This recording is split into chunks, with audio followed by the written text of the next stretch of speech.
Ladies and gentlemen, welcome to the webinar on Pak-Russia relations, prospects and challenges. I am Naveed Elahi, representing Center for Peace and Security Research, which has arranged this webinar. Ladies and gentlemen, Russia has been a superpower as the Soviet Union in the bipolar world, and it is still a power to be reckoned with, militarily and even economically. So I think we are lucky to have Russia in our proximity, maybe second door neighbor, not only because it is a military and economic power, but also because it is a big and beautiful country with rich culture and civilization. And from the very inception, since the creation of Pakistan, we immediately established our diplomatic relations with Russia, at the time the Soviet Union. And except for a few years of misunderstanding, we had good productive relations all along. Recently, the Russian Foreign Minister Sergei Lavrov visited Pakistan, which was a successful tour, I think, and beginning of warm relations with Russia. And I believe that we should see Russia in its true spirit and light, not with the jaundiced lens of other countries. In this regard, I would like to read a couplet, maybe it's a short poem written by Russian poet Fyodor Turgenev in 1866. And it was recently read out by President Putin to the ex-French President Sarkozy. So I'll read this short poem. You will not grasp her with your mind or cover with a common label, for Russia is one of a kind. Believe in her if you are able. So without further ado, I will introduce the panelists and then start the discussion. Three panelists are diplomats and one a parliamentarian. All these luminaries have long, eventful, luminous careers. Due to limited time, I will not dwell on I'll just dwell on a very brief introduction. In fact, their talks would introduce them to you more tangibly and convincingly. So to start with, first, Mr. Ayaz Sadiq. He is presently member National Assembly, and from 2002 onwards to date, has been member National Assembly for 4 times consecutively, which speaks volumes of his popularity. And he was Speaker National Assembly during the same tenure of, in the last tenure, and he was elected twice as the Speaker National Assembly during the same tenure of the Assembly. He studied at Hsing College, Lahore, and did his graduation in commerce from the University of Punjab, Lahore. He had been chairman monitoring and implementation subcommittee of Public Accounts Committee and a former chairman parliamentary committee on national security. And he was president Commonwealth Parliamentary Association, president of the Association of SAC speakers and parliamentarians, and most importantly, convener Pakistan-Russia Parliamentary Friendship Group, and also the President Parliamentary Assembly of ECO countries. So his interaction with Russia during his tenure as speaker brings him here to share his experience and interaction with Russia. Next, Mr. Riaz Khokar. He is the former Foreign Secretary of Pakistan. He served in this capacity from June 2002 to February 2005. And Mr. Khokar has also served as Pakistan's ambassador to India, the United States, and China, apart from other important assignments in the Foreign Office of Pakistan. He is credited with playing a tangible role in the all-weather relationship with China, between China and Pakistan. After retirement, he has enthusiastically shared his rich experience with the public and the governments through his articles on national and international issues published in national dailies. And next, Mr. Ambassador Asif Ali Durani. He is a career diplomat. He remained Ambassador of Pakistan in Iran and then Ambassador of Pakistan in the UAE, United Arab Emirates. He also remained posted as Deputy High Commissioner, Minister, High Commission for Pakistan, London, in addition to many diplomatic assignments at home and abroad. He is MSc Chemistry from University of Balochistan, Quetta, and MA in International Studies and Diplomacy from School of Oriental and African Studies, University of London. He is a prolific writer and his articles are regularly published in national dailies. He is a commentator on national and international electronic media on regional and international issues. He also delivers lectures at various local and international forums. And he's on the board of advisors of the Center for Peace and Security Research. Dr. Noel Khokar, he is the serving ambassador of Pakistan to Ukraine. He is a retired high-ranking army officer. He has excelled both in military and academic careers. He holds a PhD in international relations and has also served as professor and executive dean, School of Management, School of Social Sciences, and Public Policy Institute at Foreman Christian College, FC College, University Lahore. He studied at St. Anthony's High School and FC College Lahore, King's College London, UK, Quaid-e-Azam University, and University of Balochistan, Quetta. As Major General, he was awarded Hilal-e-Imtiaz, Crescent of Excellence Military, and he has commanded artillery and infantry unit and brigades and infantry division. He is member board of governors of Connect College, University for Women Lahore, and School of Strategic Studies Lahore. So, ladies and gentlemen, it's a 2 hours session, a webinar session, and every panelist would talk for about 15 minutes, and the rest would be for Q&A session later on. So first, I will invite Mr. Ayaz Sadiq to share his experience of interaction with Russia frequently during and after his tenure as Speaker National Assembly. So over to you, sir. Thank you, Naveed Elahi Saab. And I would like to definitely, before I start, request the panelists, because I do not have any experience of the Foreign Office, but I do have experience of the parliamentary diplomacy that we started by establishing parliamentary friendship groups in 2013 after I became Speaker.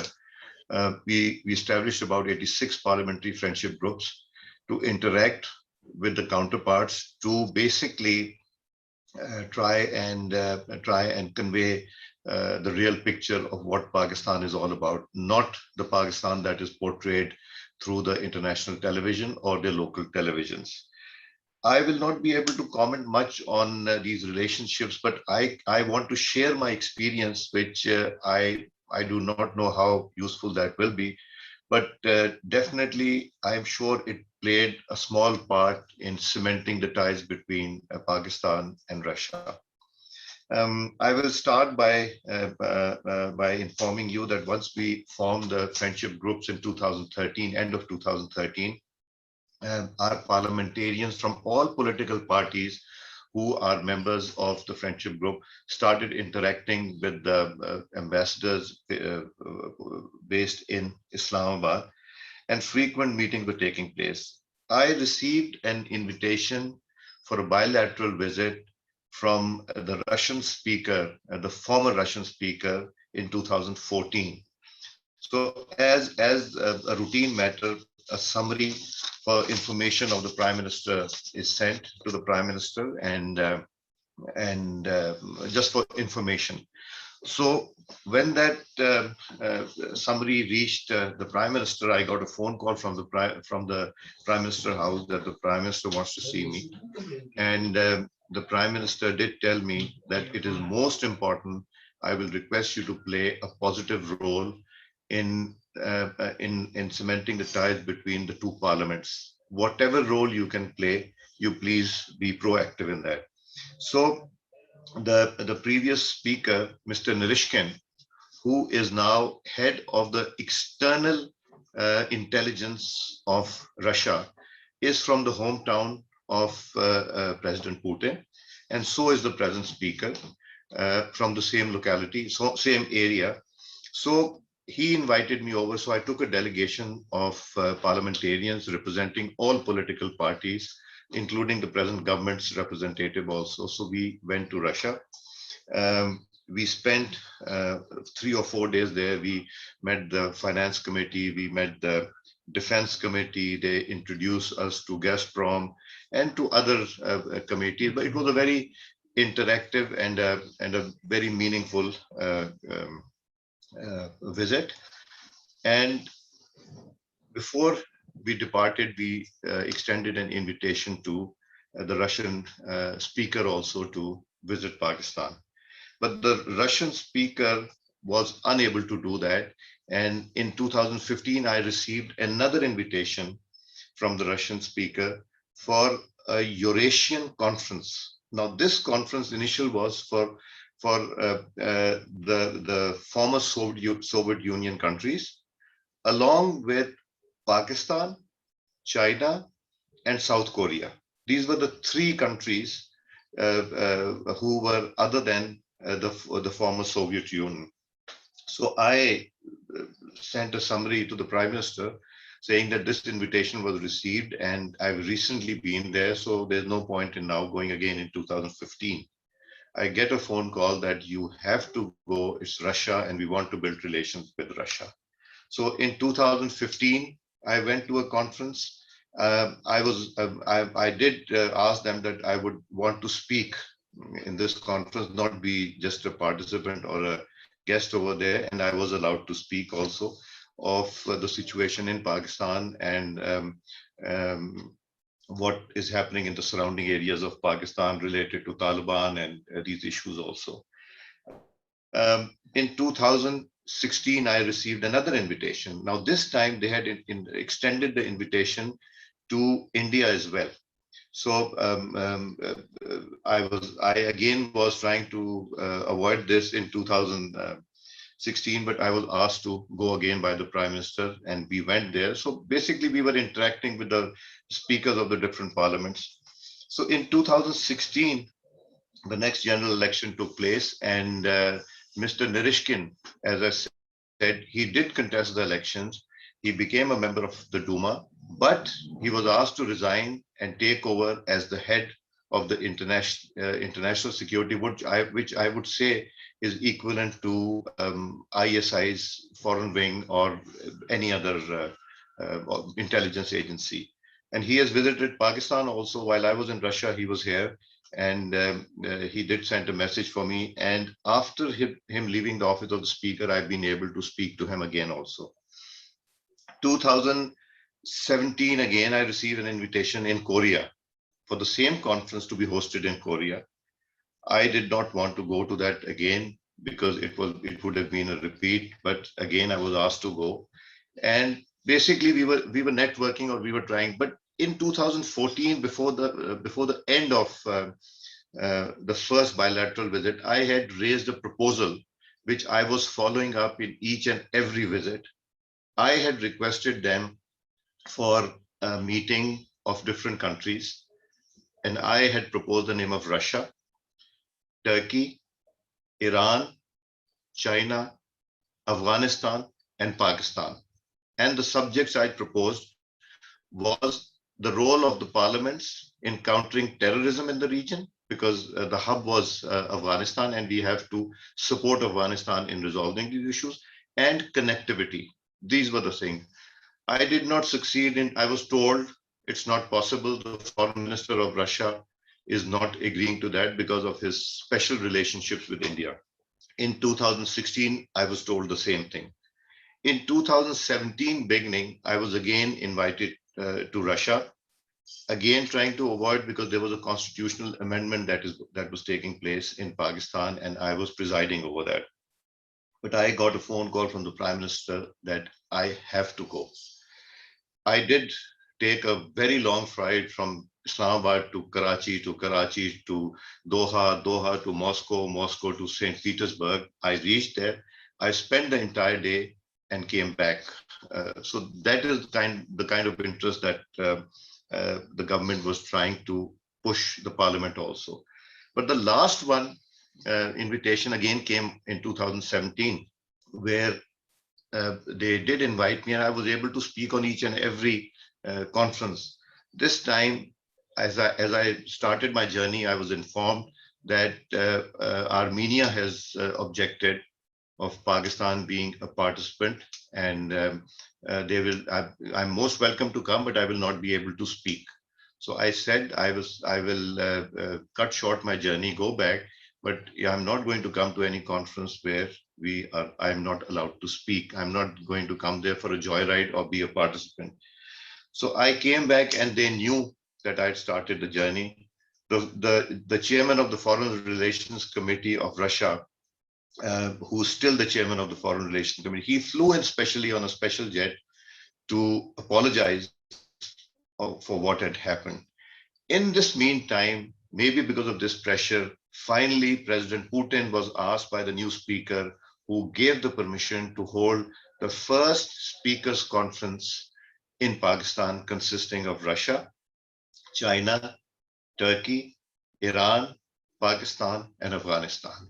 And on the 25th of December 2017, these speakers visited Pakistan, except for the deputy for the People's National Congress's deputy speaker came.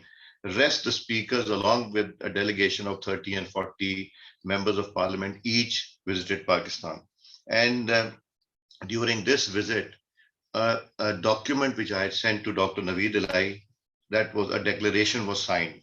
And it took us about 4 or 5 hours with all the speakers sitting in one room with our foreign secretary, because I was insisting on including Kashmir, the resolution of Kashmir on the basis of the United Nations resolutions, which Afghanistan was not agreeing, Russia was not agreeing, and Iran was not agreeing. So gradually we started winning one by one, and they were contacting they were sending messages and calling their own foreign offices and talking to the relevant people also. But finally, by the grace of Almighty Allah, we signed a declaration on the 25th of December, in which they signed, where it read that the solution of Kashmir has to be as per United Nations resolution. So that declaration was signed.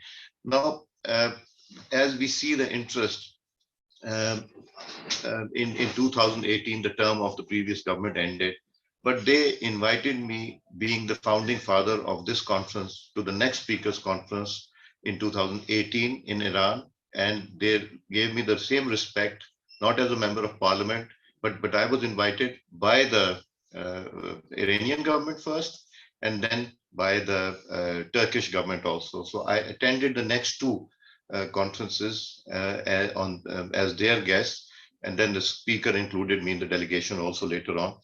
So the interest, the things that we discuss is how we can connect our countries, and how we can cordon off the areas in Afghanistan where terrorism is breeding.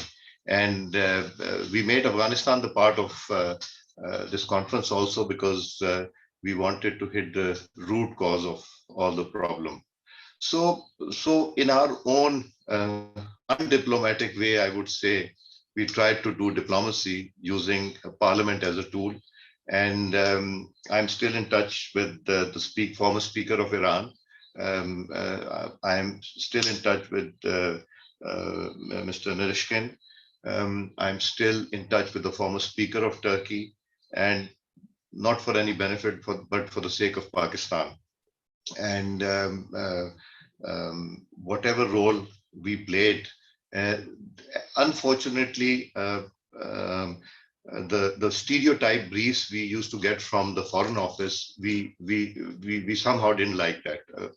And because that is a stated policy, but we wanted to develop a relationship with them where they can understand. It's very easy for us to try and say things, but for them to come and see things, it makes a lot of difference. Our traveling to those countries is not as important as them coming and visiting our country and seeing what it's all about. And that is the reason we had already arranged, when Pakistan won the presidency of the Commonwealth Parliamentary Association for the first time in the history of Pakistan, against the wishes of Britain, Canada, New Zealand, and Australia. In spite of that, we've won this.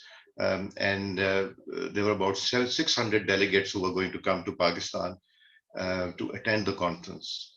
And I, on the insistence of the Commonwealth, where they wanted India, occupied Kashmir, to be a member, I refused. They did tell me that General Musharraf had invited members of the Indian occupied Kashmir to Pakistan. So I said, well, I'm a very weak person, I can't do that. And the sacrifices are already there that the people of Kashmir and Pakistan have done. So I forfeited the presidency before the conference, and we refused the conference. So now this is a regular feature. It's a yearly feature. The conference is taking place. The Russian speaker has spoken to me. The former Iranian speaker, I don't know the new one who's just come in, the former Turkish speaker, the entire governments are on board. And as I tell you, that against the wishes of the foreign minister of Russia, we can see that there is appetite on the part of Russia also to have good relations with Pakistan. And from the Pakistan side, I was encouraged by the government and ably supported by the Foreign Office in those days, especially not the standard briefs I used to get, but I used to get additional support from whoever was the secretary at that time. So my experience was, and I see a lot of potential also. They were ready to reduce the paid up capital of the banks, especially for Pakistan. Otherwise, it's, I think, about $25 billion.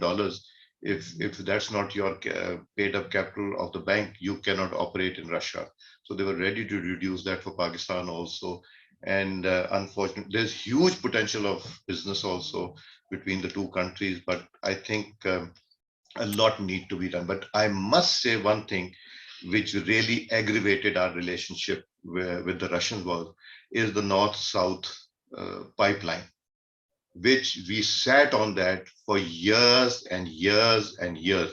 And somehow I get the feeling it was another Indus Water Treaty, Jamaat Ali Shah sort of a thing, where it played. I can tell you, because it started in 2014, they started asking for this thing, that either you tell us, yes, we are doing it, or tell us we are not doing it. Don't hang us.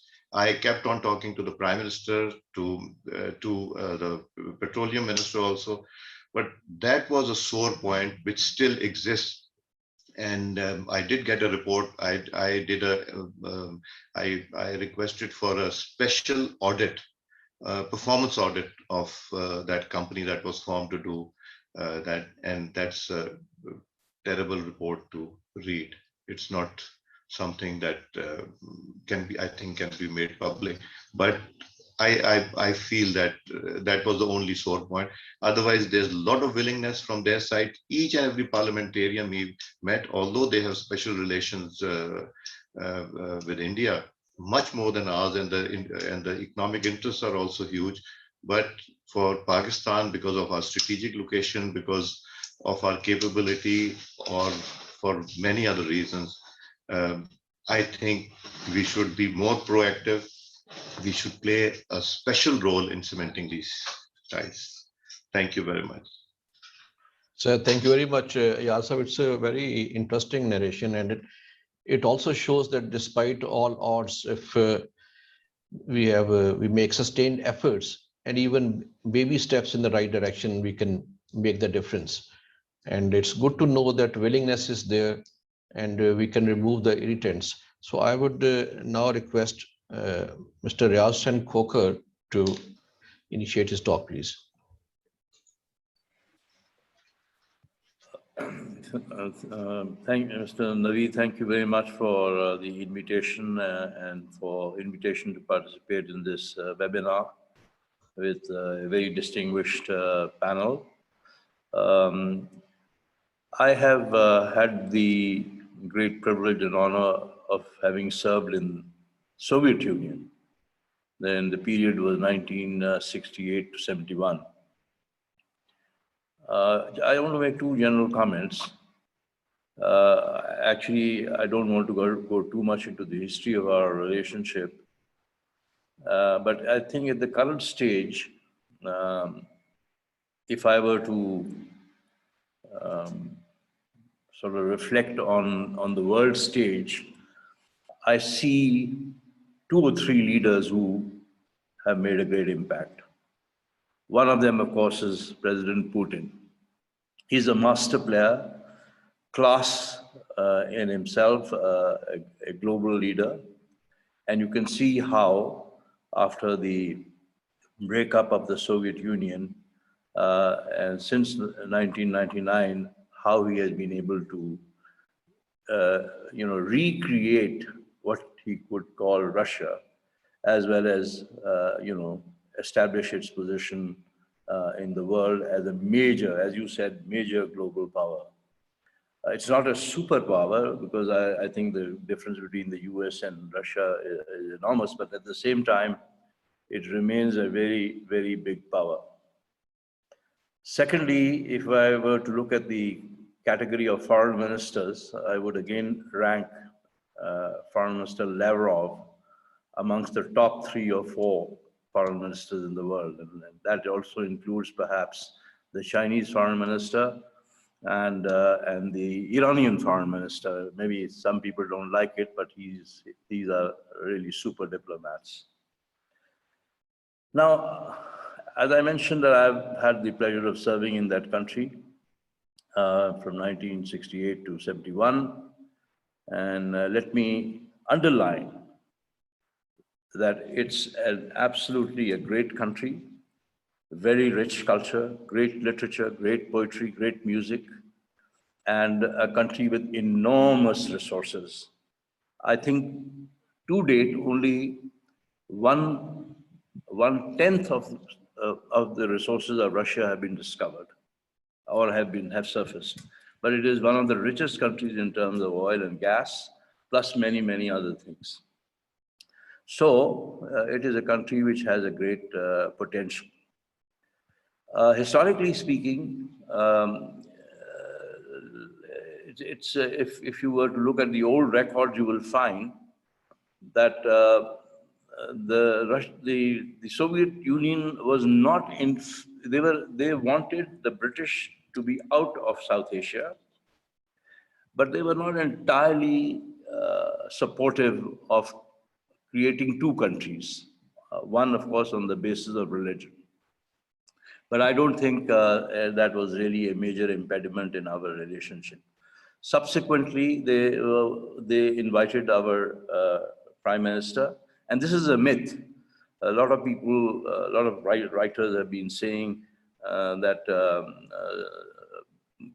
Liaquat Ali Khan, who was invited by Joseph Stalin, used the invitation to get an American invitation. This is absolute nonsense.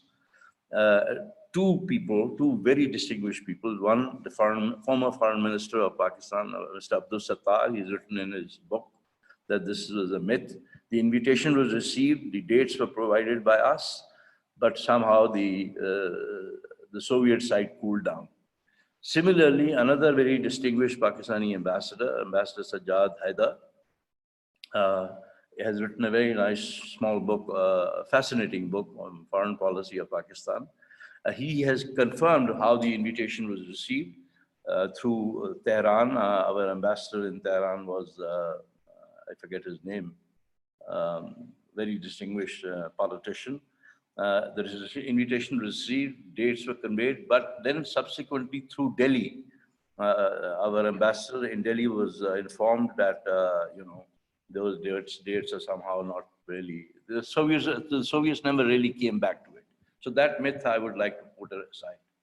Thirdly, the Russians, the Soviets were not happy about our participation in CETO and CENTO because they were seen as anti-communist alliances, and Pakistan was. And if you recall, there were not very many high-level visits from Russia. In 1956, Anastas Mikoyan, who was the first deputy prime minister of Russia, he came to Pakistan in 1956 to attend the Republic Day of Pakistan. That was very significant. And 2 years later, in 68, 69, Prime Minister Kosygin came to Pakistan on 2 occasions. Of course, from our side, there have been high-level visits from President Yu went there, and subsequently Bhutto went there, and a few other prime ministers have been there. Now, interestingly, Russian policy towards South Asia has always sort of focused more on India for that traditional relationship. The Indians had a relationship, the Congress Party of India had a relationship with the Russian Communist Party before the partition. And in fact, Nehru and these people, Nehru had certainly visited Russia in those days. So there was a historical background to a warm relationship between the Soviet Union and India. If you recall that in 1960, a major diplomatic disaster took place, and that was a U-2 plane, a spy plane of the United States, flew from Baraber and went all over the Soviet territory and was shot down. And it was a major embarrassment, not only for the United States, but also for Pakistan. And at that time, this preceded a summit meeting with the US president. At that time, it was Eisenhower, and Khrushchev was the premier. And subsequently, after the summit, he warned our ambassador that if such a thing were to happen again, he would remove, or he would blast Peshawar and Baraber from the map of the world. So I'm just giving you this background, and for whatever reason. And of course, if you recall, in 1965, it was the Soviet premier who arranged the Tashkent agreement between Pakistan and India. And subsequently, the relationship between 1965 and 1969 was very good, because the Soviets were very happy with Ayub Khan, and they even provided military assistance. These Mi-8 helicopters, I think the general will be able to confirm this. They were provided during that period, and I think some artillery, and I think even some tanks, if I'm not mistaken. So it was a good relationship. Then, of course, came President Yahya Khan. Yahya had been to Moscow in 1968 as army chief, and had a very good discussion and prepared the ground for some kind of a military cooperation. But when he came as president in 70, we had more or less signed the agreement for the steel mill and some other power projects, etc. But they were, of course, implemented after he left. But he was also a bit of a disaster, if you remember, in the celebrations in Iran held by the Iranian Shah. President Yahya had actually misbehaved with the Soviet leaders, and that did not go down very well. But let me say that when he came to Moscow, he was given a very warm reception, both by President Podgorny and Premier Kosygin. And Soviet Union was hoping that things would improve between Pakistan and Russia. Now, you see, I don't want to go into more of the history because it's not necessary. I was Foreign Secretary in 2003, and President Putin and President Musharraf had a very fascinating meeting of nearly 3 to 4 hours. They cracked jokes, and other than that, very substantive discussions took place, and we were able to come to some degree of understanding. President specifically invited Putin, and Putin has been invited by just about every Pakistani leader, either president or prime minister, but he has not come to Pakistan. Although he desires good relations with Pakistan, I think that's the basic point. But in 2005, I think, he categorically told President Musharraf in New York that, we want good relations, but, as far as economic cooperation is concerned, it's fine. But in the defense field, he implied that there was the Indian constraint on them not to provide, shall we say, offensive weapons to Pakistan. So that was the background to it. Now let me not waste more time on this, but I would say that the present recent visit of the foreign minister of Russia is a very good step forward in the direction of good relations between Pakistan and Russia. As highlighted by the speaker, that the contribution that the parliamentarians have made is a very good thing, and I think people-to-people contacts and contacts between politicians must be encouraged. But unfortunately, a strategic relationship can only develop if there is substance in the relationship. And the substance of a relationship is provided by economic cooperation. Russia had provided Pakistan in the 60s, in the 60s, they are the ones who did a famous report on Pakistan's potential for oil and gas. Then this was an agreement that was signed in 1961 by Zulfikar Ali Bhutto and his counterpart. Similarly, subsequently, they provided us with a steel mill with 4 power plants very badly needed. But then our relationship cooled off. It's not for us to forget that in 1971, the India-Soviet treaty was actually the knife that the Indians used to sever Pakistan. But that, I think, is something that we have to put in the past. And similarly, the Russians were very unhappy with Pakistan when the Soviets invaded Afghanistan and the role that Pakistan played during the jihad, etc. But coming back to the visit of Foreign Minister Lavrov, I think there's great potential in cooperation. And I think I would like to underline this point, that in normalization of Pakistan-Russian relations, the Chinese also played an important role. It was China that persuaded Russia that Pakistan should be made a member of the SCO. And similarly, the Russians persuaded the Chinese to include India as a member of the SCO. Now, as I've emphasized, that if we want to go ahead with this relationship, the potential is there, and the potential is in the economic field. But there are some issues. There are no direct flights. There are difficulties about visas. There are difficulties about communication. The trade is not, it does not meet the potential it has. I mean, it's limited to $550 million two-way trade, and the balance of trade is slightly in our favor. There were some other economic issues that had withheld our relationship for a long time, but that was solved by the High Court of Sindh. Money that was owed to the Russian business people. So what I'm saying is that if we want to develop shall we say, a long-term relationship with Russia, that will have to be based mainly on economic cooperation.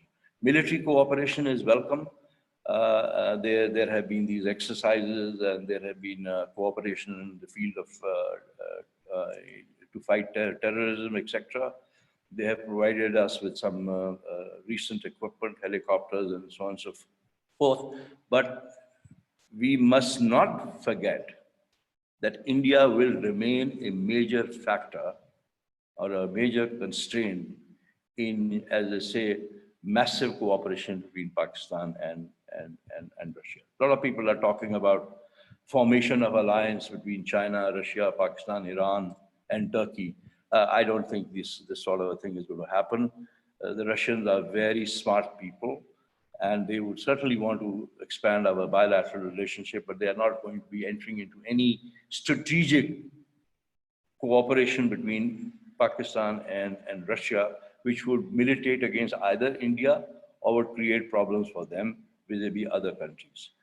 Russia is unhappy. I think they are somewhat unhappy with the current Indian government, because they are now going all out to become members of the Quad, plus the relationship, the extensive military relationship between Russia and between USA and India is not something that the Russians are happy about.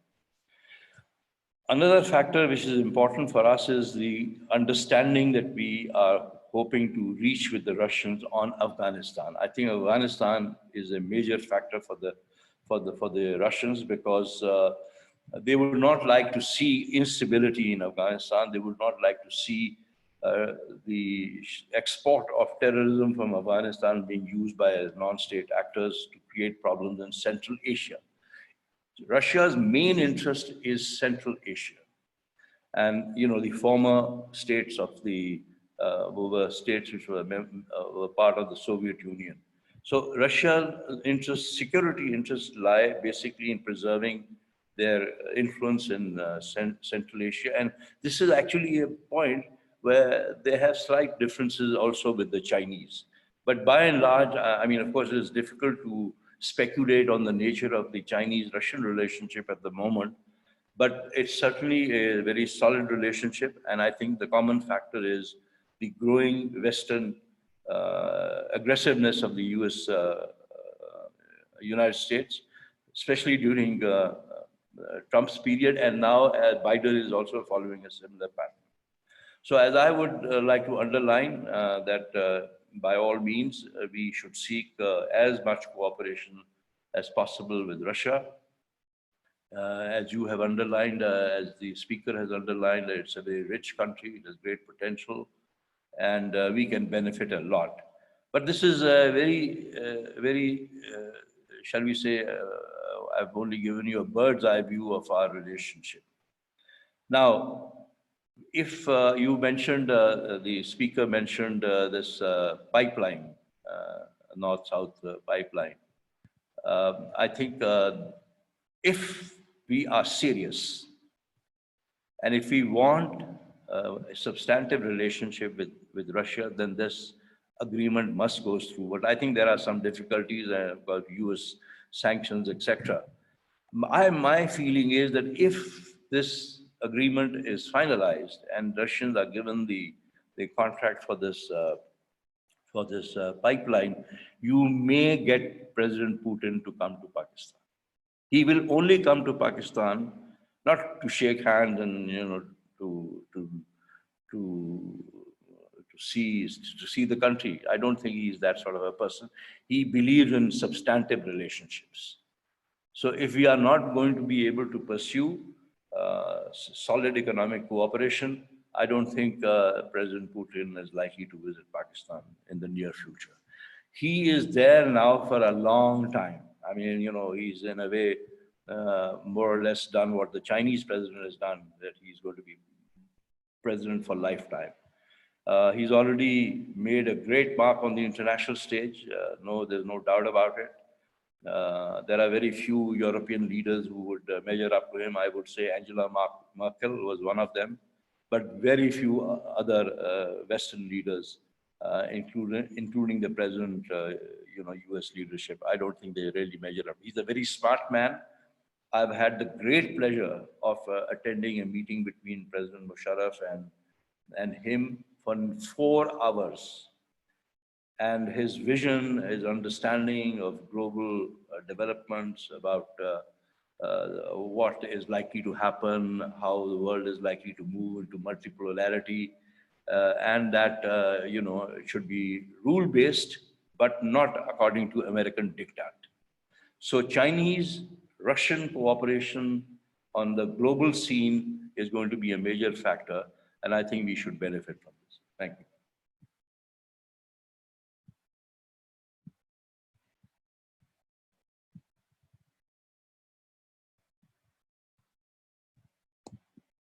I can't hear you.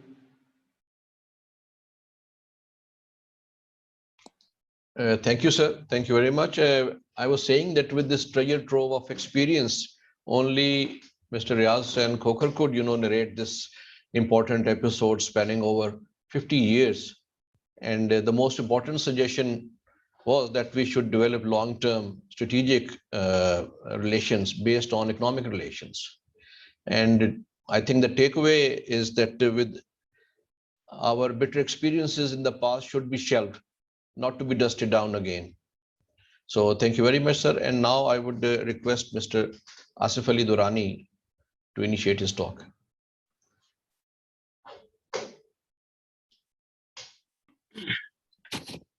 Thank you, Naveed Saab. Thank you for organizing the conference on such an important topic, and especially when you have invited luminaries like Speaker Saab and my mentor, Foreign Secretary Riaz Khokar. I was his second secretary in New Delhi way back in. He came in 92, but I was there from 90 to 94. So I had the honor of working with him for 2.5 years. And ever since, he has always been my mentor, and I still owe him all the time. And Ambassador Khokar, Ambassador Noel, your reputation precedes you. You were, I think, studying in London when I was Deputy High Commissioner there. We could not meet, but I knew about you. You were then Brigadier, I think. It's around 2009 or so. I was there from 2009 till 11 for 3 years. And I went from Kabul to London, so what a change it was. Although London, Suez was my alma mater. And Speaker Saab, I received you in Tehran. We came for the Speakers' Parliamentary Union meeting way back. And you lost your bag, not in Tehran, but your chaps, they did not deliver you in Dubai. So it was not the inefficiency of our people in Tehran, but the inefficiency of your staff. So I hope you might have reprimanded them. I just wanted to remind you because these things are small. And when you get those briefs, which are pro forma, there's a history behind that. I myself have collected on so many occasions our people, including parliamentarians. They leave their briefs in the hotel. So what you see in the form of black and white are mostly those briefs which are pro forma. But what briefing you see from your ambassador or from others is actual briefing. So I just wanted to put the record straight. Because in any case, diplomacy is not a glamorous job. Politicians can afford it. They can afford whatever they want to. They can play googlies, can lose balls, but diplomats can't. So I just wanted to put the record straight. Now coming back to the theme, I think historically,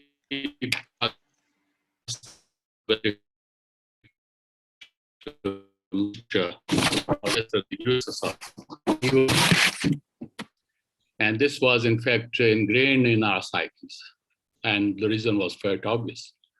We were in the Western camp.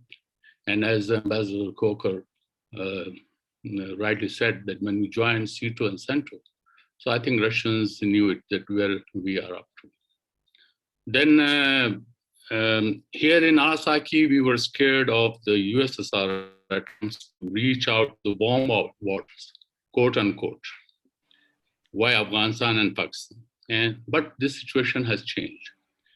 The changing international and regional dynamics offer Pakistan an opportunity to transform its geographical advantage into a viable transit hub with access to Central Asian states and Russia to the warm waters, and to make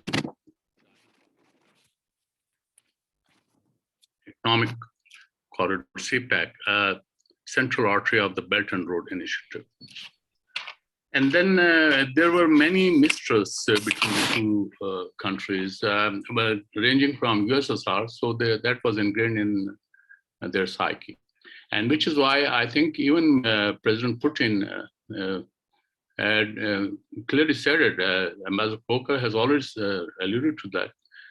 He, in fact, he wanted, his visit was slated for November 2012, but the Danish cartoons played the trick. And for the first time, we had those containers put up. And I was in the presidency then. I was additional secretary, Foreign Affairs in presidency. And Russian ambassador came to me. And he said that we are quite scared. And that's how the President Putin doesn't want. The message was that politically we were not stable. Our security was not up to the mark. And even now, when you say we want to make Pakistan a tourist hub, the foremost thing which comes is the security. The reason is because even our friends with whom we have been non-allied, non-NATO allies, they issued advisories. All our Western friends, they issued advisories about Pakistan, visiting Pakistan. So in a way, they were running with the hare and hunting with the hound. We were, in fact, on one way, we were the partners. But on the other hand, they issued the advisory. So in this way, we lost the opportunity cost. Our business, doing business with the world became expensive. Insurance cost has increased. This is the side note I wanted to just highlight, that when we want to progress says that first progress starts within the country. When you start producing in your own country, when you start making the country a law-abiding country and where you establish rule of law. If you don't have a rule of law in the country, foreigners are not going to respect your laws. And this is what I think Russians have also been telling us, that you say something one day and then you change it. You change your beliefs. That's how then when our advice from the embassies come to the government, the follow-up action is quite weak. And this is, I have personally suffered, whether when I was in UAE or then in Tehran or before that, even if we were in UK or Kabul. So the advice was never listened to, or listened to it half-heartedly, and it was not implemented. So it's true with the Russians. If today, as rightly pointed out by Sir Riaz Khokar, that basic thing which can in fact take off if you want to have good relationship with Russia is to give economic content to your relationship. Now, when you say that, of course, historically also we suffered because India had already established relationship with the Soviet Union, even before independence, as rightly pointed out by Sir Khokar, that they had, the Congress Party had relationship with the USSR Communist Party of the Soviet Union. And then that they built on that. But they played the card in favor, flirting on both sides with the Americans as well as with the Soviets. And that's how. And even now, today, from military point of view, Indian armament, almost 70% of Indian armament is of Russian made. So if India's total military budget is $70 billion, if I quote last year's estimate, so just calculate that 70% of that, of course, and not everything would go, but right now I think $31 to $32 billion worth of armament comes from Russia, and those are made under the license. So we can make our own calculations, but our total trade last year, and that too when we imported wheat from there worth $300 million, had jumped to around $800 million. Otherwise, it got stuck just to $500 million. Of course, they say that the balance of trade is in Pakistan's favor, but that is mostly textiles. And another thing which we need to, and our policymakers need to understand, is that unless you produce surplus, you cannot export. And secondly, unless you have the local equity, you cannot bring in investments. I experienced that in UAE when we were asked to go for the investors. Even these UAE investors, they said, where is the local equity? Where is our local partners? And I can assure you, this board of investment then and even today, they don't have 10 projects ready for investment. I can challenge you. So in that respect, I think whatever we want to do, so the same is true with Russia, but Russia's flag project would be this north-south gas pipeline, which in any case, if we don't launch, then I think you forget about having warm relationship with Russia. Those would be only performing. Even if we have certain systemic mechanism and structures for a strategic dialogue, for military to military cooperation, for economic cooperation and political cooperation at the foreign secretary levels. So these are so many. There are so many roadblocks, and I think we are at fault, not the Russians. Russians are ready. It is the Russia that with which we can enter into peaceful nuclear cooperation.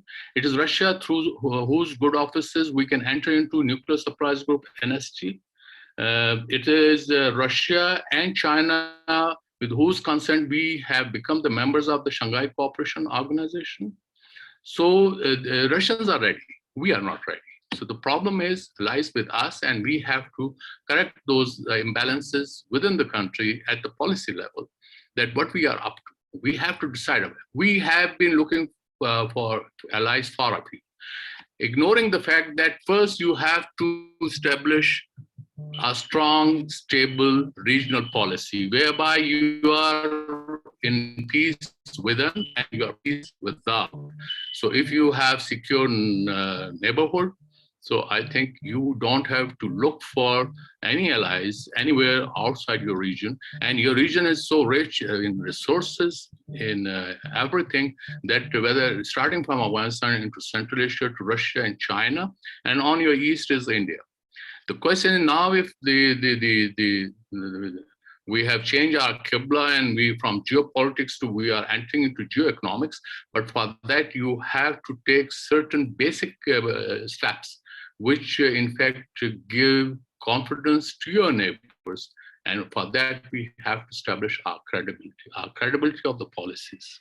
Those should not change. Those should not change with the change of the governments. Those should not change with the, and then we have to qualify this country from a national security state to a normal state.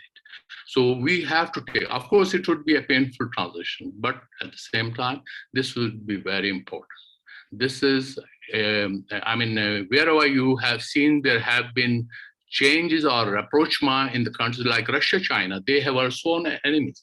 One of the reasons that the Soviet Union, they got suspicious of Pakistan was that Pakistan became a bridge between America and China during Kissinger's famous visit to China via Pakistan.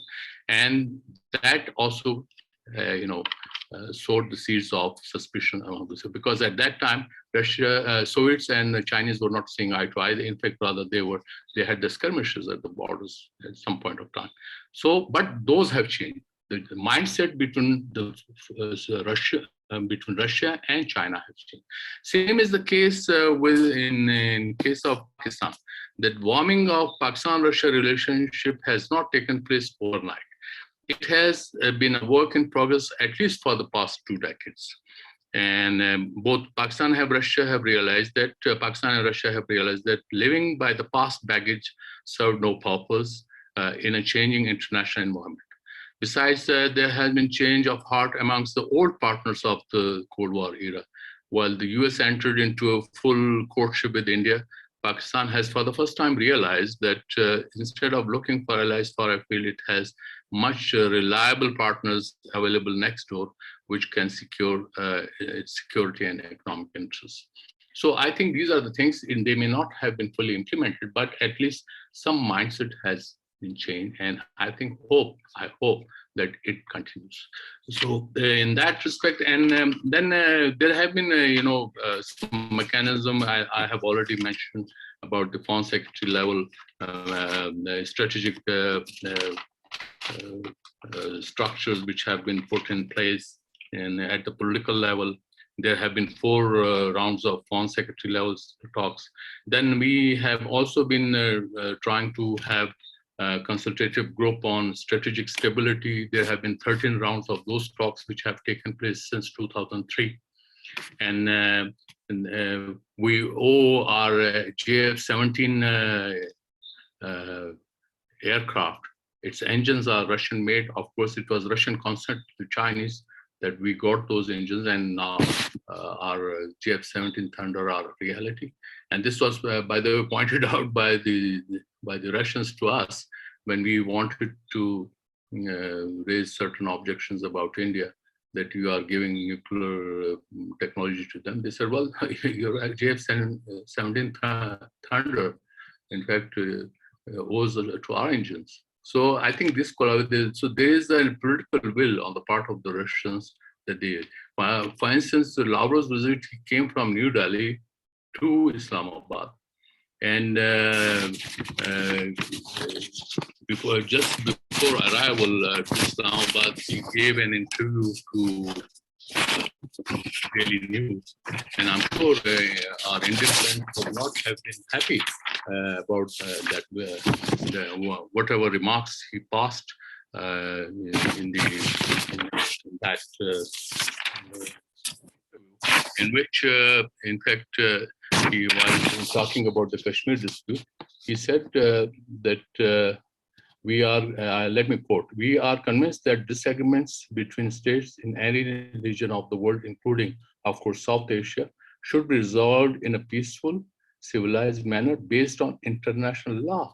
So international law is a kind of red rag to the Americans, to the Indians. So, and then again, he was quite blunt with regard to Afghanistan when he said Taliban are a reality and they are a stakeholder. So it must have disappointed, and that he said in New Delhi while facing the press, and that must have been, would not have been liked by the Indians. So in a way, Russia is now maintaining a balance between Pakistan and Russia, Pakistan and India. So we should grab this opportunity. What I wanted to emphasize is that we should grab this opportunity. This is available to us. So, and that is, but that would only happen that we should stop, flirting with the Americans or trying to be in their camps all the time. And we should end that transactional relationship with the Americans. And I think we should lay the foundations of a strong, through a strong regional policy, which is actually, which will benefit Pakistan, not only in its security, but economically as well. I'll stop here, and if there are questions, so then we can proceed, because most of the things have already been said by Foreign Secretary Khokar. So I just wanted to spice up only those things which I thought may perhaps be taken as a footnote. Thank you so much. Thank you very much for a very candid conversation. And I think two points of your talk are very important. One is about the roadblocks for which you said we are mostly at fault. We should admit that. And secondly, it is important for us to have allies, strong allies in the neighborhood.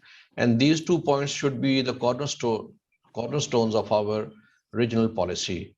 So now I would request Dr. Noel Khokar to please initiate his talk. We thank you for inviting me and giving me this opportunity to be amongst senior and distinguished panelists who are renowned all over the world.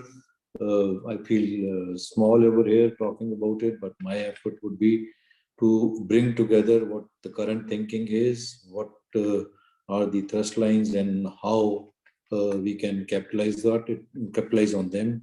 It will not be much different from what has been said. But I am reminded of Ambassador Asif reminded me about my 1 year at the Royal College of Defence Studies. I was not set to bring it up, but now that you've reminded me, the Royal College of Defence Studies final exercise is set up in the context of the United Nations Security Council. They appoint 5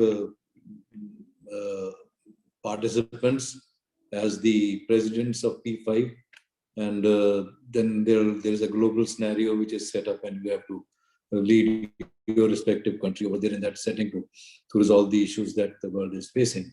Also, it was a time when the global financial crisis was setting in and there was a meltdown going around. So I had the opportunity, a singular opportunity, to be appointed as president of Russia. And the tradition is that you are given an opportunity for 3 weeks to travel to the area where you've been appointed, and of course the budget, and along with your team. So although I visited Russia before that, and this was my 3rd visit, and took the opportunity to visit Ukraine, number of Central Asian countries, ending up in Moscow and meeting all the important people over there to understand the thought process that was at that point in time, and how they intended to deal with the global financial meltdown that was taking place. But it was a good opportunity, and I would like to second Ambassador Khokar on this, that Russia, in all my visits that have been there, is a wonderful country. They have the Eastern values, which are closer to us. It is resourceful. They have a degree of nationalism in which they want to stand tall and also be an important player, not in the region, but in the global politics in a constructive manner. So that is, I think, what I gathered over there in a number of ways that I've continued to engage with them. Now, last week we had a visit over here. We had some discussions, so a little bit of insights I will try to build in that also. I will try to bring together, as I said, what is the current thinking. As the current thinking in the realm of national security, we had seen in the Islamabad dialogue also was that, the Islamabad security dialogue, that there are 3 prominent trajectories within the national security concept. The first, of course, is the Pakistan has a legacy as a connecting country. We have a past in Silk Route and other things, and our interests are best served as a connecting country, to connect different countries around us, to connect different regions around us, and of course then be an important player. But for that, there's a prerequisite which has been talked about by Ambassador, to put our house in order, to stabilize things, to bring a rule of law so that the connections can easily flow. The second aspect is, of course, our desired and required focus on economy. And unless we put our own house in order on economic front, the surplus capacity gets exported, otherwise you're importing, and this is an important part which comes out over there. So the focus on economy requires our connections, our relations, and our ability to deal with in an agile and a flexible manner so as to conclude deals. There's a lot which requires to be changed in this context. And thirdly, of course, is the cornerstone of peace within and peace without, what Qaeda said. Peace within the country, both the political and the economic and other aspects in the social sector, as well as peace without, that is at peace with our neighbors and the regions that surround us. To develop a foreign policy on peace without requires a fresh thinking, requires you to get rid of your baggage, to move forward in an agile manner and achieve what is tangible. That is what is important to me in this context when you look at the foreign policy, for the national security policy and its 3 areas that we talk of. Of course, we are aware that today we are living in a world which is a lot more, there is a lot of volatility, there is a flux which is happening, there is a lot of problems that are there. But underlying all these conditions is an ability to be able to conduct effective bilateral relations. And Russia in this context is, of course, a very important country. The history has been covered, so I will not talk about that. But in the context of Pakistan-Russia relations, I think the last 10 years have been important. Probably it was a recognition on the part of the Russian leadership that the American or US and its allies' efforts in Afghanistan had peaked out, and their ability to win the war was limited after that. And that had a bearing on the thinking in Moscow. Secondly, later on, as we'd seen, there was introduction of new factors which can be spoilers, which are a security concern for us. The instruments like Daesh, others who are now trying to show their presence in Afghanistan. So this rapprochement, as I may call it, started a decade ago. I've been in the capacity of the Director General Institute for Strategic Studies in the National Defense University, been part of many meetings over there, and it was a recognized requirement on both sides that coming together helps us to meet on a common ground, advance our interests, and in Pakistan's express interest to have very good relations with Russia. And now, as on Afghanistan, which is important to and connects Pakistan and Russia, because Russia defines it near abroad in different ways. In our home, it is that the Afghanistan borders its near abroad, and Russia desires, as I've read and talked about that, they desire peace, stability, and development in their near abroad.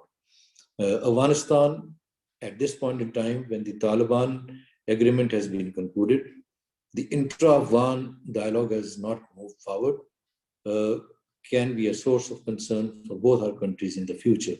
It is one point in which we need to get together, bring together the Afghans, move forward the intra-Afghan dialogue so as to they can share power in the near future, and at an appropriate time move into elections, which can lead to a stable government in Afghanistan.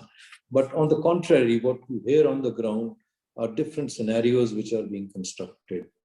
One of a quick fall of Kabul after the US and its allies are gone in September, the other of contested control of varying degrees in different areas.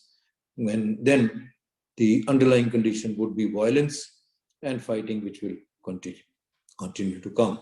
So these are the concerns which currently bring Pakistan and Russia together, along with the possible expansion of Daesh in the northern areas of Afghanistan and its ability to threaten the Belt Road Initiative as well as CPEC on both sides. This is a point which brings Pakistan, Russia, and China together. And there's a need to have a dialogue, whether bilaterally, which has been the pattern up till now between Moscow has dealt with bilaterally with Afghanistan and Taliban, China has dealt with the same manner with including Pakistan over there, or we can resort to the mechanism of the SCO, which covers this area, and there can be larger global stakeholders who can be brought in and for the regional peace that we are looking at.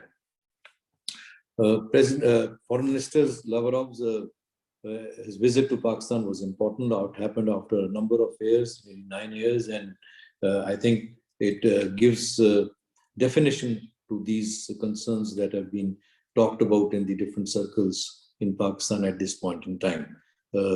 So moving forward with Russia on stability of Afghanistan and stability in accordance with the an agreement which is concluded amongst the intra-Afghan agreement between Taliban and Moscow, and Kabul, as well as addressing our concerns for a possible expansion of Daesh in Afghanistan. That is an important thing.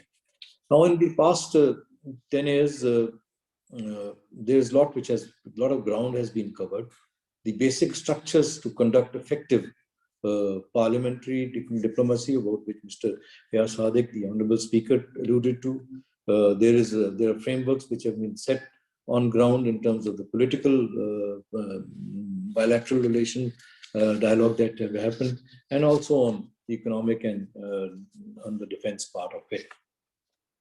So in the realm of political cooperation, in the past decade, we have had 4 bilateral political consultations, and a consultation group on the strategic stability has met more than a dozen times since 2003.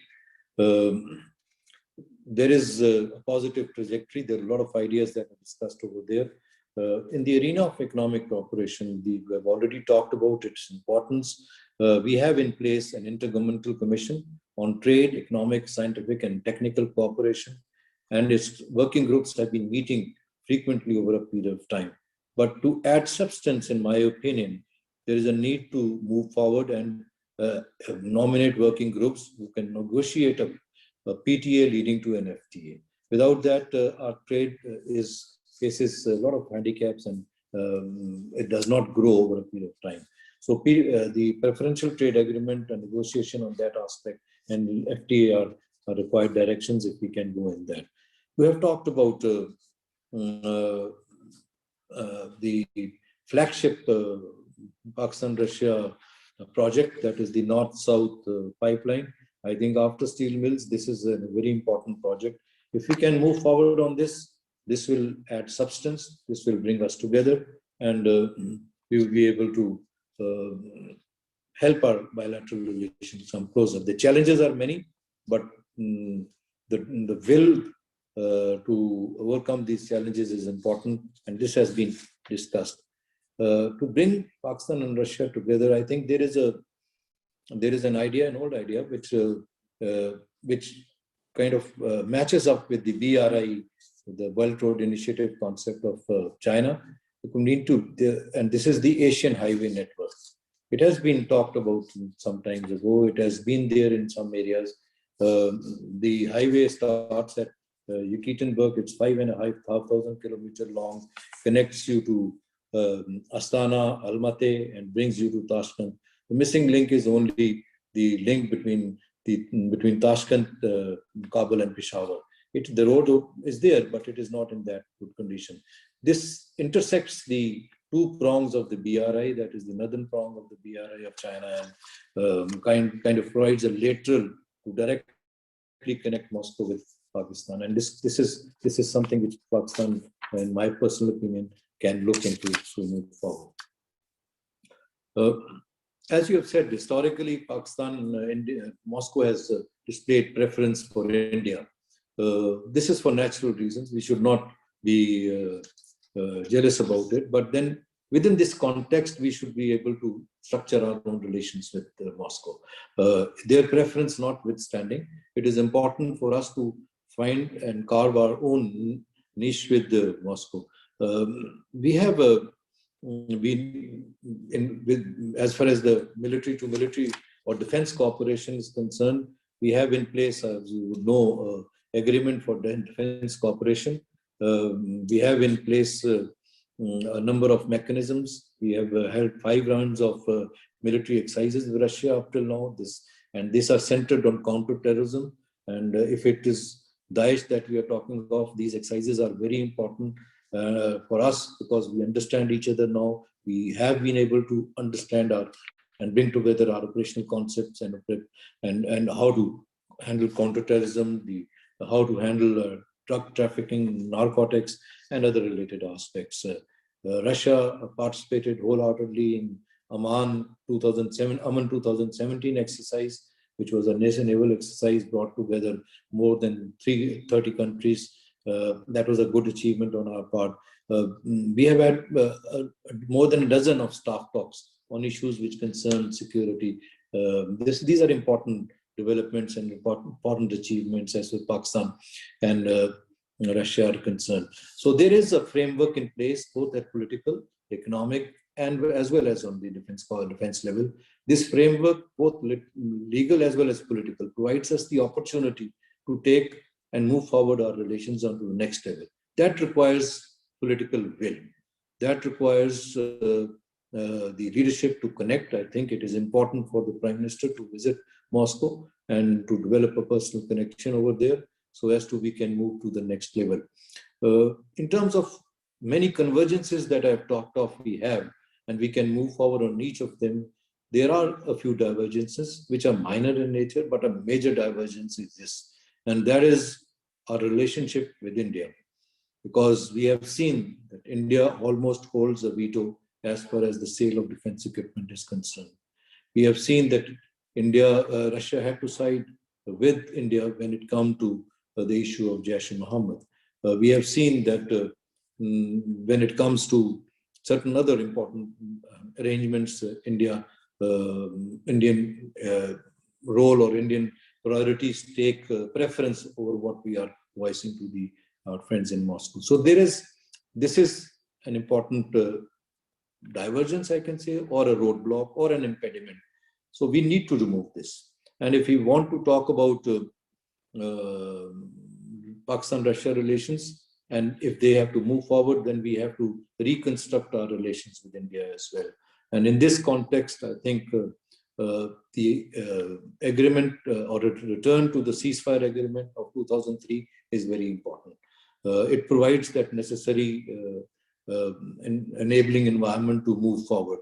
And if we can talk about other dialogues, but there has been in place a strategic composite dialogue of 2003. You can return to that, look at the 8 basket cases or areas which require priority.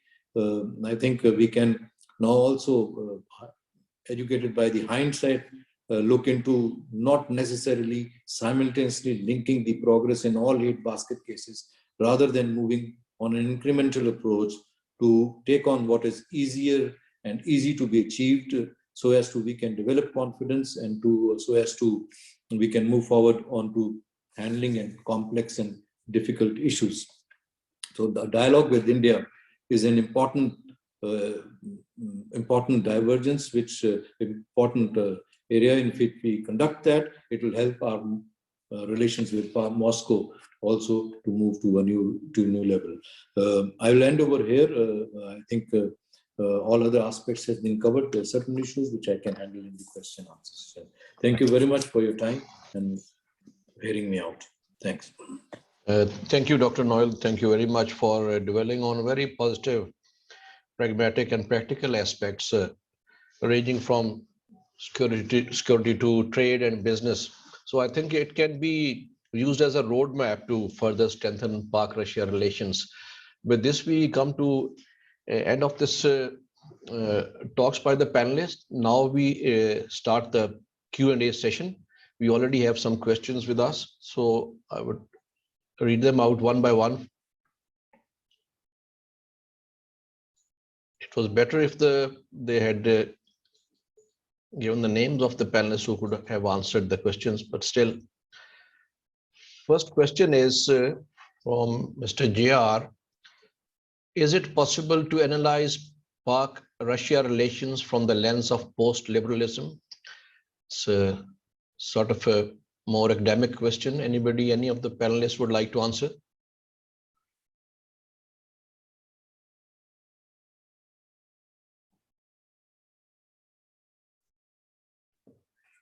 I may take this on from the academic perspective only, although it does not, it only marginally impacts Pakistan-Russia relations.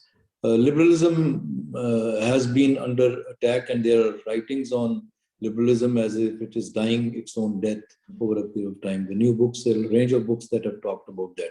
But it is more structured in the Western thought process and the Western and US internal political dialogue rather than Pakistan-Russia relations. So I think we can leave that aspect over here as a theoretical construct which defines how the politics and how the social construct is moving in the West, and not on Pakistan-Russia relations. Thank you.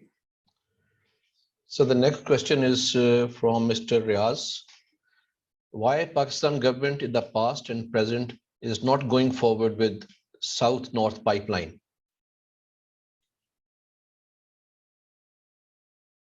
I think Mr. Ayaz Sadiq would like to answer.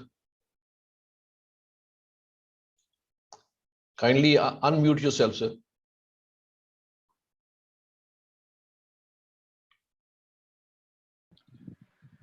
Ji, can you hear me now? Yes, sir. Loud and clear. Unfortunately, the complaint that the Russians were making was a very genuine complaint. Well, when you go to a government office and you ask them that this is my form, I want to get permission for such and such thing, they will tell you, yes, this is the condition that you've not fulfilled, please fulfill that. When you fulfill that condition and go back to them, they'll ask you to fulfill another one. And it keeps on going. And my experience, what I saw was that, yes, there were some sanction issues also, which they had overcome. But the decision making and the delays on the part of the bureaucracy, in spite of me trying for 4 years to push for them to make a decision, I failed miserably. I spoke to the Prime Minister about 2 or 3 times, who instructed the concerned ministry to push this for. Not only that, I arranged a meeting with the Finance Minister, with the Secretary Finance, with the Governor State Bank, with the Secretary Petroleum, with the Minister of Petroleum, with the Speaker in 2017, so that they can convey. Unfortunately, it is the same system that is working in Pakistan. Ek galti, so now you're going for another one, you answer that, then they'll come up with the third one and the fourth one, and it keeps on going endlessly. That is, I think, and this is, as all my honorable colleagues said, so this is, again, it's economy that we have to talk of. And this, we were very clearly told that if this project is signed, President Putin will come here to sign this project. But as I said, I feel this is another Indus Water Treaty sort of a situation. Thank you. Okay, sir. If I may just add on to that. Sir, please. I think it's the fear of American sanctions. They did pressurize Pakistan while signing Iran-Pakistan gas pipeline in 2013. It was signed in Chabahar. Despite American, and I could see American presidency and urging not to sign it. And his alternate was, let's have TAPI. And when he was told, we are ready for TAPI, because even after signing with Iran, would still be needing almost 2 billion feet of gas. It was a speechless. So in that respect, as rightly said among panelists, it's have been ready to give us nuclear technology. And when we said you are giving it to the Indians, and the bad reply came, they are paying us cash. So if you pay cash, we are ready to, give it to you, consider it. So I think we have been too much beholden to the Americans. So here, those concerned people, whether in the energy ministry or others, of course, they cannot say that, well, we are under pressure, but only the leadership knows that, only the wearer knows where the shoe pinches. So I think you have to remove that pinch from the shoe. Only then we will be able to walk. Thank you. Can I make a comment or two on the issue? If you talk to the Chinese, they have exactly the same problems. If you want to set up a project, you need to clear 137 hurdles. Speaker Saab has referred to bureaucratic. This is exactly where the politicians come in. 2014 was Mr. Nawaz Sharif's government, and I'm surprised that he was not able to assert himself. He's not subject to bureaucracy. This is exactly what is required. Clarity of thought and spontaneous decisions. If you want to deal with the international community, what we need in Pakistan is political stability, number 1. Economic stability, number 2. Yes, militarily, we may be strong and we are nuclear, but you know what happened to the Soviet Union? It was the most powerful country, second most powerful country in the world, but economic stability was an issue, political stability was an issue, and the glue for Soviet Union was missing. So that's how Soviet Union collapsed. So we have to understand that we have to remove, when we say one window operation to a foreigner, they laugh at us. The window starts from Karachi and ends in Islamabad. And that is what drives people away from Pakistan. Nobody wants to invest. Now, Speaker Saab, please forgive me. What is the political scenario today? How is the world looking at Pakistan today? I mean, really, you yourself said you were very disappointed and you don't want to go into the parliament and this Punjab Assembly or whatever. How does the world look at us? Politically fractured, economically weak, begging from the Arabs and kowtowing with the United States. Only today's newspaper or yesterday's newspaper said we have allowed air corridor to the United States for operations in Afghanistan and land routes and so on and so forth. How will the Afghans see us? I mean, I just don't understand this. And then, of course, this whole thing about geoeconomics, that's a lot of nonsense. I'll be very frank. Geoeconomic will make sense only if you have internal political stability and you have good relations with neighbors. But with the neighbors, how are we going to deal with India? Is those speeches that were made at the National Security Dialogue? Oh, I'm sorry, there were a lot of disappointment.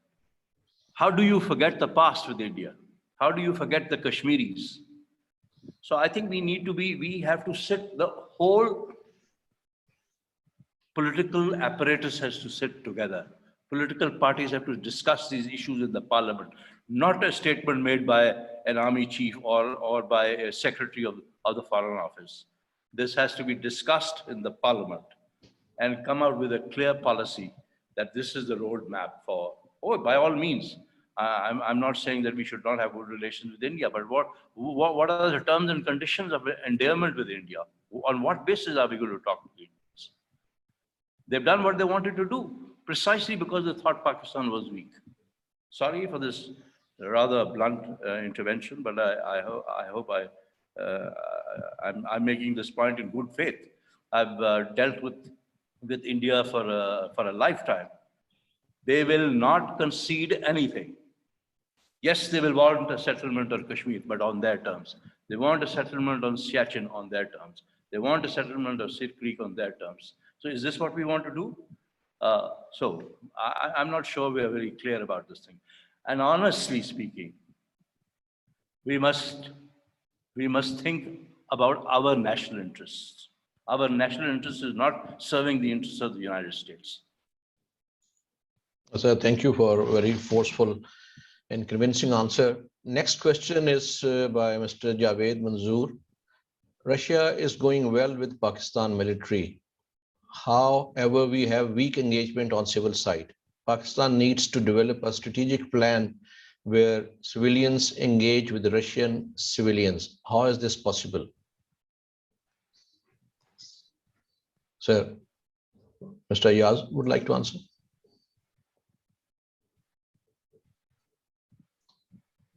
So kindly unmute yourself, sir.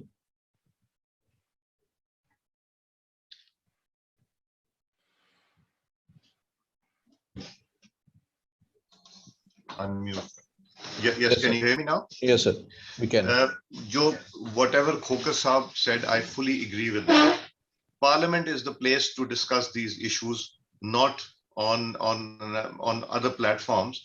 Let the people of Pakistan say what kind of relationships they want with India. Why should we discuss it outside the parliament? Unfortunately, he is 100% right. It is being discussed more outside the parliament.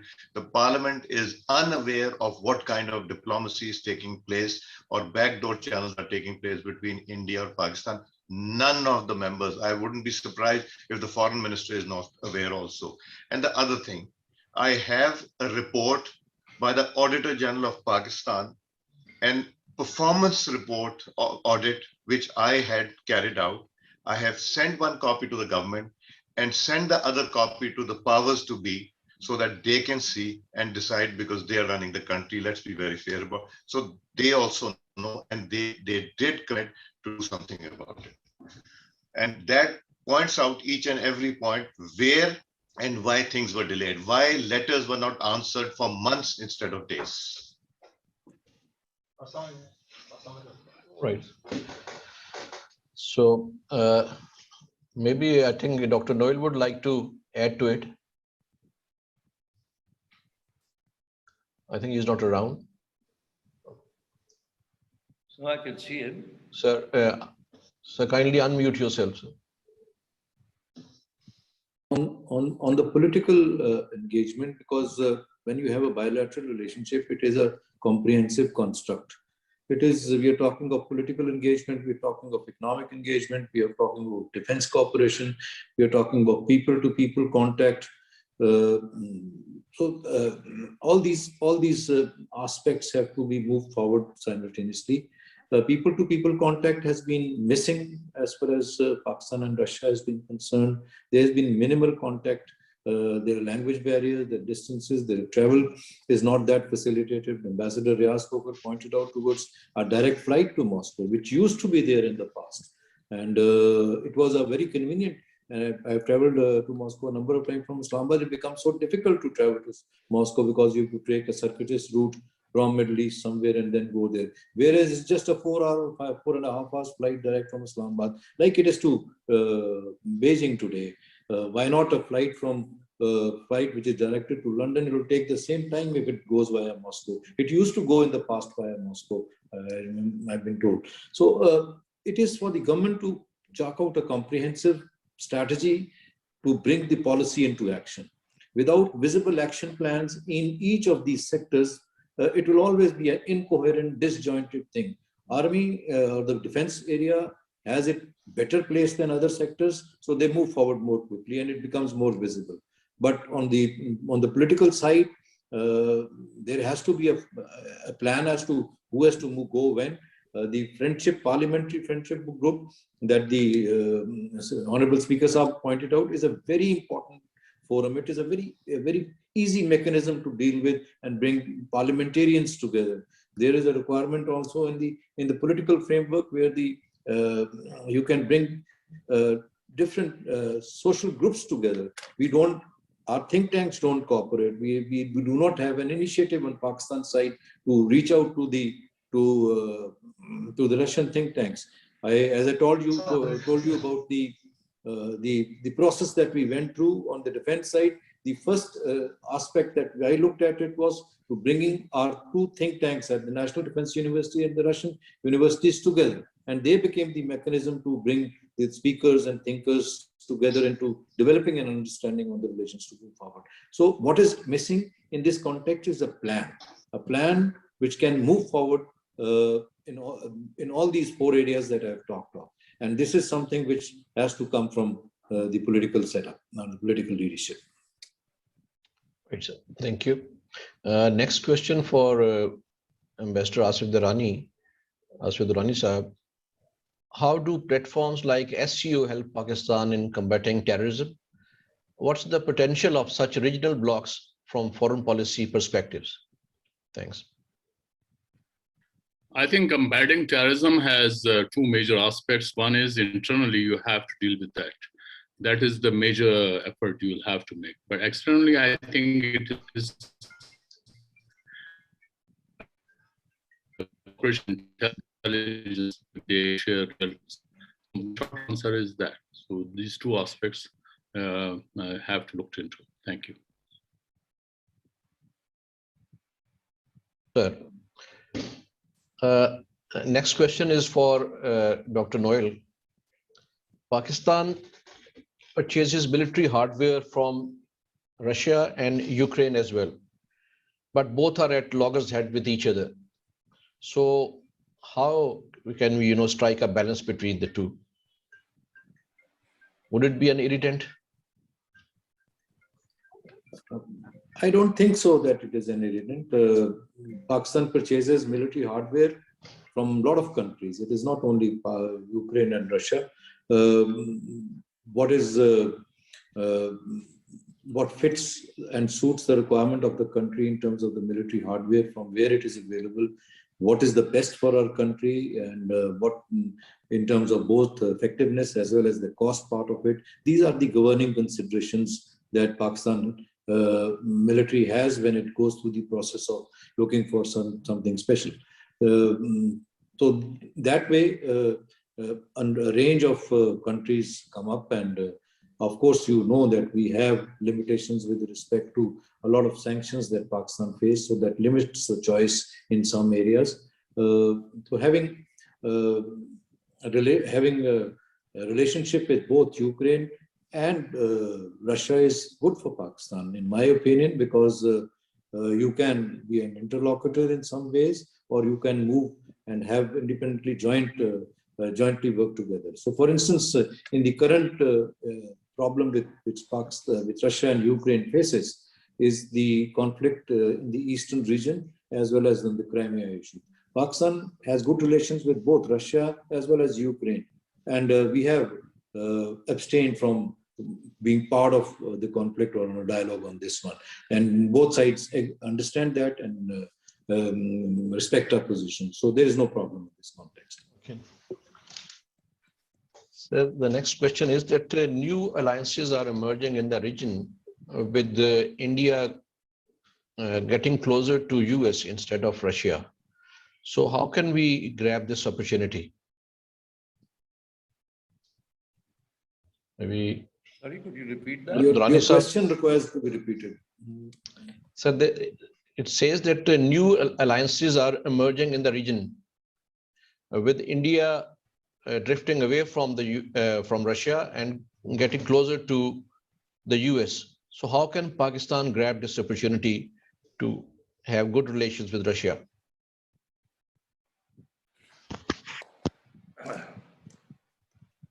Durani Sahab can answer this question. I think Indians are not so unpragmatic. They know which side of their bread is buttered. In Quad, they have joined it, but I don't think that they have been, critical of China. So while the other three members, Australia, Japan, and United States, they have been talking against China, but Indians have been quite restrained. So India uses the term strategic autonomy. So they would want best for them. So they are part of the SEO as well. And I don't think they are so naive to create adversarial relationship or add to the tensions, especially with China and Pakistan, the two immediate neighbors, the two nuclear powers. And I don't think that Americans are going to come to their rescue for that. And Americans are also threatening India that if you purchase S-400 missile defense system, so they'll put sanctions. And that is not in the President of the United States' hands, because they have in fact made an act in the Congress. So that would immediately, they'll slap it. So in that respect, I think Right. Not going, Pakistan has to show performance. First, it has to show its economic muscles. And then secondly, it has to, especially on Afghanistan, it has to show the diplomatic skill, as well as it has to show that there are no favorites in Afghanistan. And it's a big challenge. It's a tall order. Thank you. Thank you, sir. And so the last question from Mr. Riaz Usman. Do the panelists think Pakistani decision makers are seriously considering a policy shift or at least improving relations with Russia?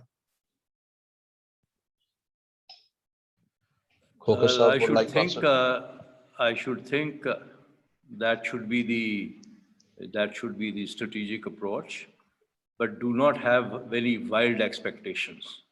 Have modest expectations and meet those modest expectations. After those modest expectations are met, then you can set more expectations, but not wild expectations. Russia is willing to cooperate with Pakistan on the economic front, on the political front, but Russia will not take positions when it comes to India and Pakistan. Please remember this.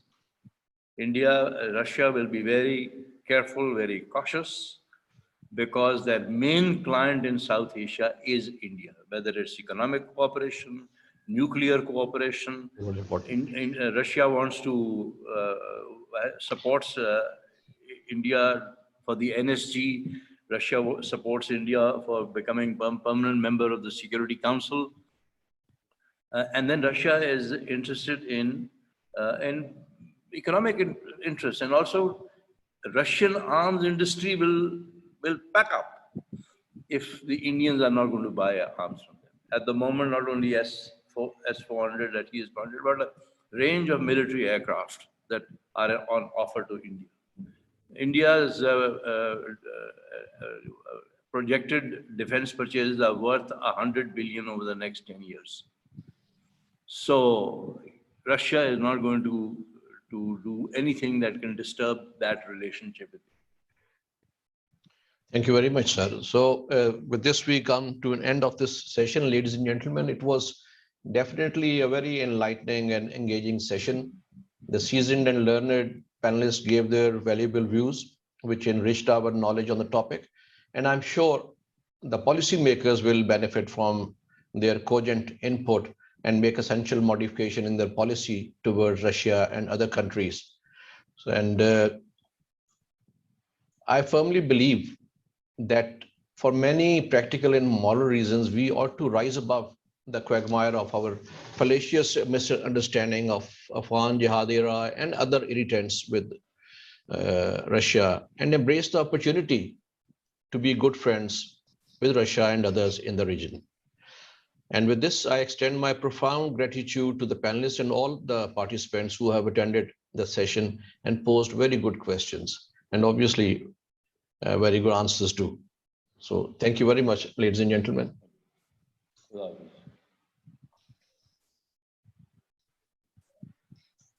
Thank you, Naveed, and good afternoon to everyone. Thank you very much, sir. So grateful. Thank you, Naveed Saab, and it was a pleasure to have heard from you gentlemen, or whatever role we can play as parliamentarians, inshallah we will, because when we take a delegation, it means government and opposition. So it's not government only, or it's not opposition only. So we'll keep on trying our best, and we need your advice, especially experts like all three of you gentlemen. Thank you. Sir, thank you for your time. I know you had to go at 6, and we have kept you. Thank you very much for your time, sir. Thank you. Thank you. Riaz sir and Asif Saab, thank you very much. Dr. Noel, thank you very much. Naveed, thank you. It was a pleasure talking to you. Pleasure, sir. Talking about later. Okay. Thank you, sir. Thank you. Allah Hafiz. Thank you, Naveed sir. Thank you so Sir, much. thank you. Thank you, sir. Thank you. Grateful, sir. And see you in Balochistan, sir, when you are governor there. You please, you let me know. You may have your better resource. All right, sir. Thank you, sir. Take care, sir. Please marshal your resources.